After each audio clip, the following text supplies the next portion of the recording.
also shows you the window of actually where we are going with this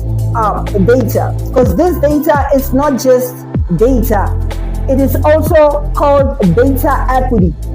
And data equity is the new data innovation in the African continent, and it was developed from 120 music video case studies from 2021 to 2025. This is the direction where I'm actually going with everything that I've been doing ever since I started, from making music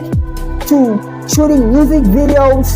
to plugging music videos to collecting data for music videos to monitoring music videos to auditing music videos, and to also now creating financial instrument for music videos, because my journey is a 16-year journey, bro.